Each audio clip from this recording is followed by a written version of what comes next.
Humanamente além de tudo. Seja bem-vindo a Metacosmo, o seu canal para o despertar e a expansão da consciência. Meu nome é Fernando Avance e o tema de hoje que nós iremos refletir é a economia noética.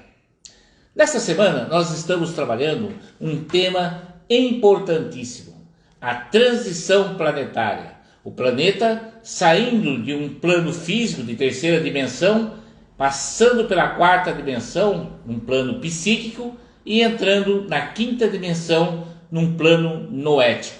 E por isso, o tema de hoje é a economia noética. Se vocês lembrarem, no domingo nós trabalhamos os 5 atributos da consciência: consciência fraterna, coalescente, a consciência altruísta, a eterna e a consciência da magnitude. E ontem nós trabalhamos a rede teledimensional. Dois aspectos importantes: a consciência, a mudança do pensamento e uma nova maneira de se comunicar. Quem não assistiu, dá uma passada lá e assista. Vamos agora falar da economia noética. Para falar desse tema, nós vamos ter que tratar de algo muito complicado. Um tema muito difícil. Por quê? Nós estamos vivendo o final de 2000 anos da era cristã. E a era cristã foi um período de muitos problemas, principalmente nos aspectos econômicos, da prosperidade, da escravidão do humano. E tudo isso precisa ser refletido para nós chegarmos à economia noética. Tudo isso já começou lá na época de Jesus. Jesus, o grande avatar da era de peixes, do desenvolvimento psíquico do planeta, ele já falava sobre esse tema e falava da necessidade de começarmos a mudar os paradigmas da humanidade. No entanto, esse conhecimento era conhecido como conhecimento gnóstico, o cristianismo gnóstico, E aí o que aconteceu? Todo esse documento, escrito pelos apóstolos, com os grandes conhecedores desse conhecimento, também muito conhecimento do Antigo Egito, estavam guardados na antiga Biblioteca de Alexandria. E isso tinha um conhecimento muito poderoso, um conhecimento de grande mudança para uma era de abundância, de ouro da humanidade. No entanto, lá pelos anos 300, a Igreja Católica já tinha se unido com o Império Romano. E aí, eles não queriam que o conhecimento da gnose fosse transmitido para as populações, porque iria contra o poder dos católicos, o poder da Igreja Católica. E o que o bispo Atanásio acabou fazendo? Mandou colocar fogo na Biblioteca de Alexandria. Alguns pergaminhos foram retirados de lá e levados para o Vaticano, guardados às 7 chaves, por séculos. No entanto, em 1945, um pastorzinho estava andando do lado sul do Egito e encontrou numa caverna uns jarros com 13 pergaminhos, com 13 livros. Por quê? A ideia do bispo Atanásio era queimar todos os livros apócrifos, todos os livros da gnose, mas eles esconderam esses 13 livros. E esses 13 livros, conhecidos como a Biblioteca de Nardara, esses 13 pergaminhos foram traduzidos em 1966 e publicados em 1997. E esses pergaminhos trouxeram alguns conhecimentos que modificam o nosso pensamento sobre tudo isso que aconteceu nesses 2000 anos da era cristã.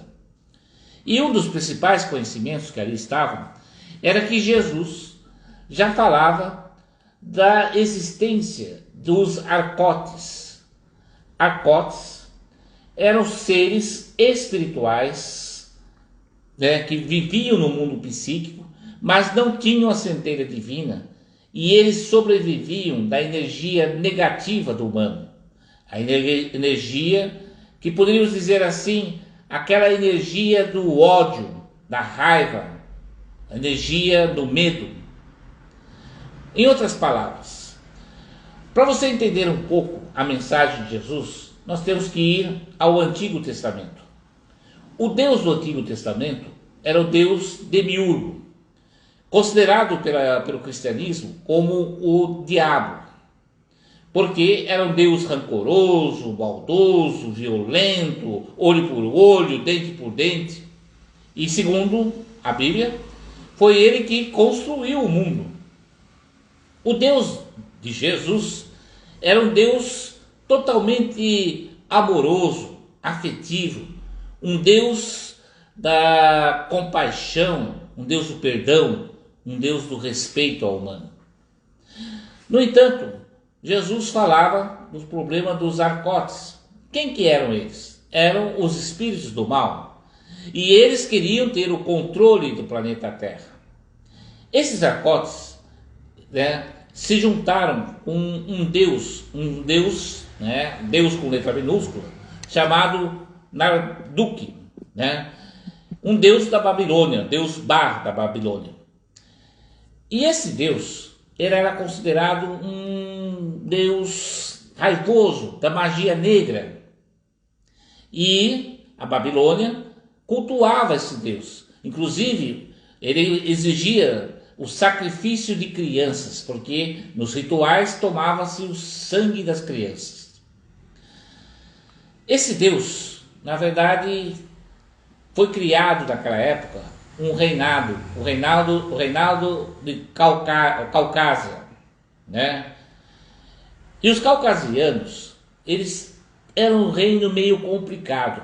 Para vocês entenderem geograficamente onde ficava a Caucásia, exatamente onde hoje aonde nós estamos tendo a guerra, a Ucrânia.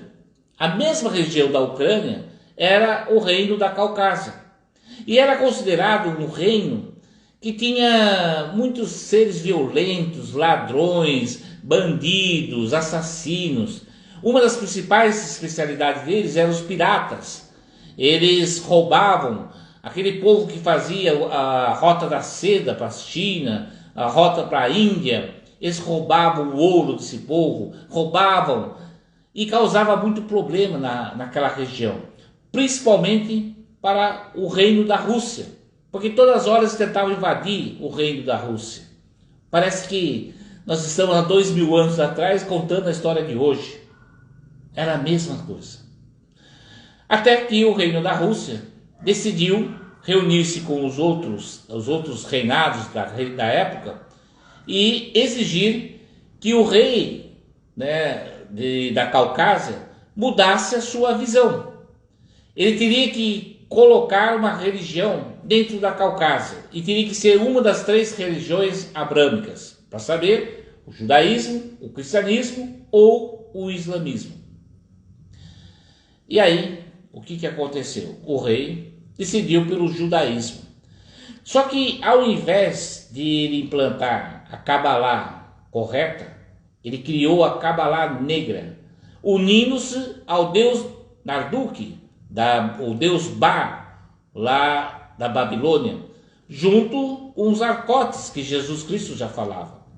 E ao invés de implantar um reino de coisas boas, começou a implantar um reino de corrupção, de miséria, de roubos, até que eles descobriram uma técnica excelente, porque eles queriam ter o poder do mundo, eles queriam dominar o mundo. E aí o que eles fizeram? Eles pegaram algo que na Babilônia foi o seguinte: a Babilônia tinha muito ouro, e a comercialização era troca de ouros. Só que o ouro é pesado para ser carregado, aí você vai dar troco em ouro, como você vai dividir o ouro? Eles inventaram o papiro, uma espécie de carta de crédito. É a primeira versão do dinheiro da Babilônia. Então as pessoas criaram um banco, As pessoas levavam o ouro, a prata, deixavam depositado o ouro e a prata, que fazia lastro a esses papéis que eles chamavam de dinheiro. Era carta de crédito na época. E as pessoas iam viajar não mais com ouro, iam viajar com essa carta de crédito. E aí o que aconteceu com os caucasianos? Eles viram isso aí e falaram assim, interessante, vamos fazer isso também no nosso reino. Só que aí eles foram mais espertos. Eles perceberam que as pessoas guardavam o ouro, a prata, pegavam o título de crédito, só que eles não voltavam, porque eles começavam a trocar esse papel, esse papiro, e não iam buscar mais o ouro. Aí o que eles fizeram com o ouro e a prata? Começaram a comprar propriedades, riqueza, fortunas, e aí eles perceberam o seguinte, dá para a gente emitir papéis sem lastro. Eu não preciso ter o ouro guardado, eu simplesmente imito o papel. E é a primeira vez que nasce o dinheiro não lastreado, dinheiro apenas especulativo. E com isso, eles começaram a causar transtorno na economia daquela região, daquele reino, e eles continuavam ainda com a magia negra, apesar de dizerem que estavam sendo judeus, mas não eram judeus ucranianos, não tinha a Cabalá correta. Aí o que aconteceu? O reino da Rússia falou assim, não, basta. Só que o rei de Caucásia, sabendo que a Rússia ia invadir a Caucásia, fugiu, foi embora. E aí começou a estabelecer um plano de controle da humanidade em 3 aspectos. Ele fugiu e foi parar lá na Alemanha. Primeiro, ele queria ter um controle do poder cultural e doutrina. Para isso, eles investiram, eles tinham muito ouro, porque eles fugiram de lá e levaram todas as riquezas dele embora. Investiram grande quantidade de ouro e compraram a doutrina do Vaticano. Foi o início da Idade das Trevas, o início da corrupção dos clérigos, porque começou a rodar muito dinheiro dentro do Vaticano. E o Vaticano tinha que controlar os reinos, fazer toda aquela colonização, tudo para eles terem mais poder. O patriarca dessa família foi para a Alemanha. Ao chegar na Alemanha, ele decidiu mudar o nome para não ficar muito ligado ao reino caucasiano, e eles criaram o esqueci o nome direito, mas em outras palavras, criaram a família Rothschilds. Ele tinha 5 filhos. Um filho foi para a Inglaterra, um para a Holanda, outro para a Suíça e outro para a França. Os maiores centros financeiros e econômicos da Europa na época. O filho que foi para a Inglaterra era o mais inteligente. E ele chegou na Inglaterra e fundou a City Londres. A City Londres é o centro financeiro do mundo até hoje. Lá ele começou a primeiro corromper os políticos lá. Matou o príncipe Charles I, né, e começou a corromper, né, o Congresso, o Parlamento, os lords, essas coisas todas, para ter o domínio. Inclusive a City of Londres, né, que é o centro financeiro britânico, ele é um estado separado da Inglaterra, do mesmo jeito que o Vaticano é um estado separado da Itália. Lá ele criou um banco, e esse banco continuou a emitir papéis, só que dessa vez criando o papel moeda, né, o sistema Fiat, e aí ele inventou algo mais revolucionário ainda. Não só ele emitia papel sem laço, dinheiro sem laço, sem ouro, sem as coisas todas, como também ele emprestava esse papel para aquelas pessoas que precisavam de dinheiro e começou a cobrar juros. E aí nasceu a questão dos juros, uma outra forma de você escravizar o humano. E aí o que aconteceu? Não só isso, ele começou a financiar guerras, e financiava os dois lados. Por exemplo, na guerra de Napoleão com a Inglaterra, ele financiou os dois lados, financiou Napoleão e financiou a Inglaterra. E aí o que acontecia? Os estados entravam naquela briga, tal, quebrava a economia, ele ia lá, comprava tudo baratinho e depois ainda financiava os governos para reconstruir os países. E com isso, cada vez mais aumentava a dívida e o seu poder econômico sobre todos os países da Europa. Até que veio a Revolução Industrial. E aí a necessidade de aumentar o consumo. E aí eles partiram para o terceiro domínio, o terceiro poder, a terceira grande necessidade para o domínio do mundo, que desde aquela época eles já queriam ter o controle total do mundo. O que eles fizeram? Foram para os Estados Unidos, colonizaram os Estados Unidos, criaram um novo sistema financeiro em Nova York e criaram o Washington DC. Exatamente uma outra cidade independente dos Estados Unidos, como é City of London e como é o Vaticano. E aí criou o terceiro poder, baseado no poder bélico, nas comunicações e atualmente nas Big Tech. E aí, uma vez completado a trindade, eles falaram, agora nós vamos ter o controle do mundo. Nós já estamos no século XIX, lá para o 1800. E aí, o primeiro passo deles era acabar com os reinados. Já tinha acabado com o reinado da França, com a monarquia da França, na Revolução Industrial. Já tinha dominado todo o sistema da coroa britânica, inclusive com subornos. Depois, eles acabaram com qual outro reinado? O reinado da Áustria e da Alemanha. E surgiu a Primeira Guerra Mundial.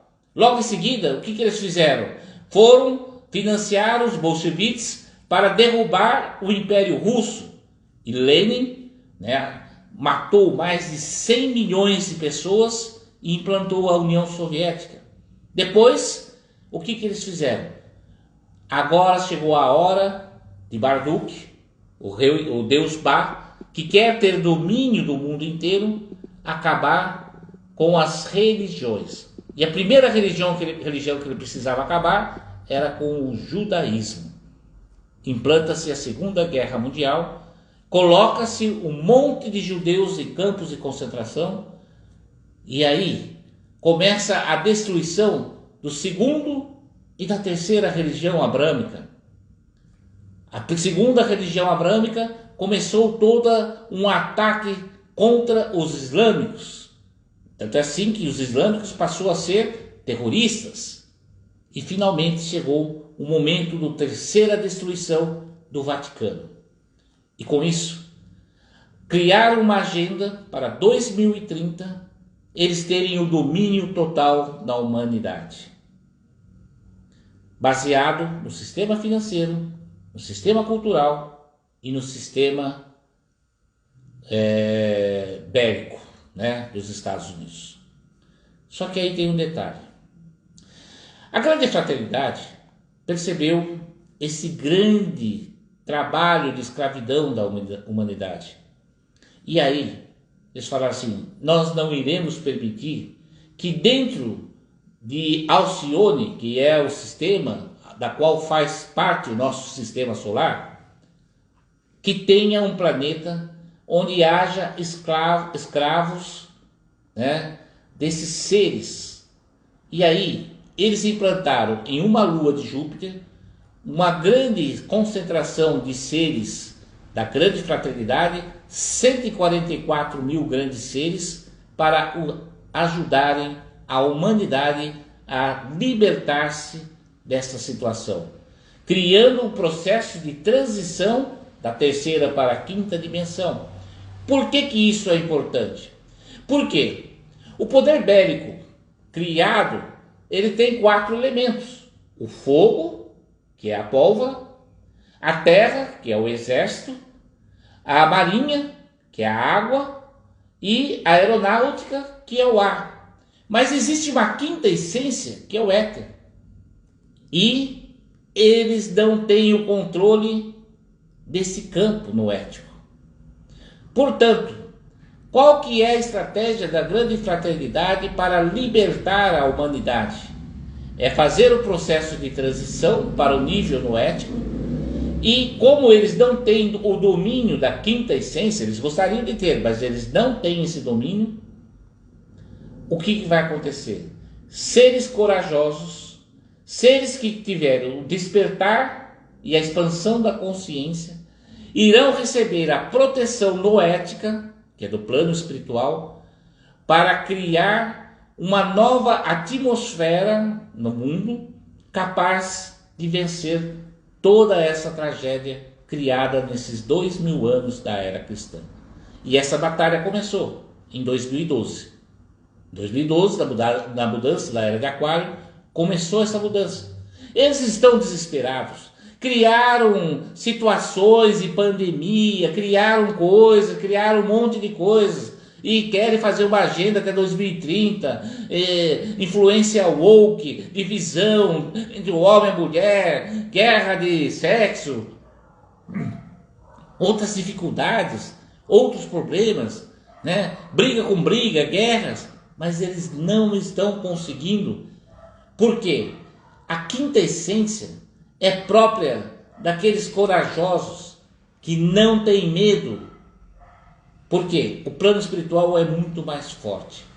E a principal mudança está na desestruturação do sistema financeiro, que eles mesmos criaram. Por quê? Para eles terem o domínio total do mundo, em 1913, o que eles fizeram? Eles promoveram antes a guerra civil dos Estados Unidos, né, o norte contra o sul, financiaram os dois lados, quebraram os Estados Unidos e obrigaram o presidente na época a criar o Federal Reserve, ou seja, o Banco Central americano, que não é do governo, é da família Rothschild. E criaram depois o imposto de renda. Por quê? Eles quebraram os Estados Unidos e fizeram os americanos pagar o imposto de renda. Inclusive criaram a empresa que cobra o imposto de renda dos americanos, que fica lá em Porto Rico, não fica nem nos Estados Unidos. E criaram a terceira perna, que é o FBI, para proteger os interesses deles. Só que tudo isso é a manobra para criar todo o sistema financeiro e domínio do mundo. Mas como que se quebra tudo isso? E aí começou a ser desenvolvido uma moeda com capacidade noética, baseado o seu lastro no éter, na abundância, na energia infinita. E essa moeda, ela vem com um código, através do sistema de blockchain, cria-se umas hashes com códigos que não dá para ser criado senão dentro de um sistema fechado. São as criptomoedas, né? Hoje nós temos lá o Bitcoin, o Ethereum e outras criptomoedas. Mas o que isso significa? Isso significa um novo paradigma da humanidade. O problema é que eles, né, acham que vão ter o controle sobre essa criptomoeda. E eles não conseguem ter esse controle. Eles acham que vão conseguir regulamentar essa moeda, mas não vão conseguir. Porque o Banco Central é descentralizado. Não dá para ter o controle. Você não sabe quem tem. Porque tudo isso está nas nuvens, no mundo etérico. Não está no mundo físico. E aí que é a grande mudança. Por quê? As pessoas que acham que vão utilizar esse novo paradigma da economia para o antigo sistema de controle da Terra estão todos errados. Aquelas pessoas que acham que vão usar tudo isso para especulação financeira, como é o atual sistema, que gera miséria na África, na América Latina, na Ásia, não vão conseguir.